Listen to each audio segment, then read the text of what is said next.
If your iPhone keeps asking you to verify your age, but nothing works, even your passport or debit card, you're not alone. And here's exactly why. So after updating to iOS 26.4, I got hit with Apple's new age verification system. And like most people, I tried using my passport, but it just wouldn't scan. No detection, nothing. Turns out there's a very specific reason for that. Apple has introduced age verification for iPhone users in the UK, and it's going further than the law actually requires. The Online Safety Act doesn't technically demand this at the iOS level, but Apple did it anyway. So if Apple can't confirm you're over 18, you'll be asked to verify before you can use certain features. And if you skip or don't verify, Apple restricts some apps and enables child safety protections, like blocking adult websites and blurring sensitive images in Messages and FaceTime. Before we go further, you might not even need to verify at all. If you've had your Apple account for more than 18 years or already have a credit card on file, Apple may verify you automatically. So if you haven't seen the prompt, that's probably why. If you have seen it, here's what you need to know. Here's where things get confusing. Apple says you can verify using a credit card or a government-issued ID, but in reality, not all cards and IDs are accepted. Passports often don't work at all. Debit cards? Also not accepted. It has to be a credit card.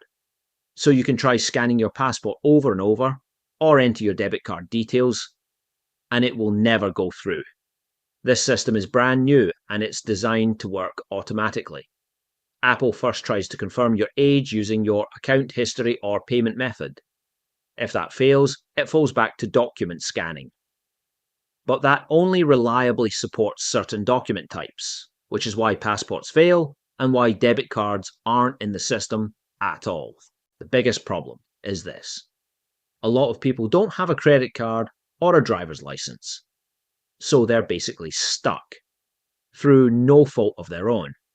And even if you do have the right ID, the system can still be buggy and fail randomly. If you're stuck, here are your options right now. Option 1. Add a credit card to your Apple account, even temporarily. Option 2. Use a driver's license if you have one. Give the scan longer than you'd expect. There's no failure message, so just wait. If it still doesn't work, restart your phone and try again. Option 3. Dismiss the prompt for now. You can find it again later in settings, but this probably won't be an option forever. Option 4. Wait for Apple to improve support in a future update, especially for passport users. And just to be clear, if your passport or debit card isn't working, you're not doing anything wrong. The system just doesn't support them properly yet. One more thing. If you're worried about privacy, Apple says any ID or card info you share won't be saved unless you specifically choose to keep it. This isn't just a UK thing either. Apple is rolling the same system out in Australia, Brazil, and Singapore. So if you're watching from outside the UK, this is coming your way too. Has your passport or debit card failed the verification? Drop a comment below. I'd love to know how many people are hitting this, and if this video helped you understand the situation, please leave a like. It can make a big difference. I'll see you in the next one.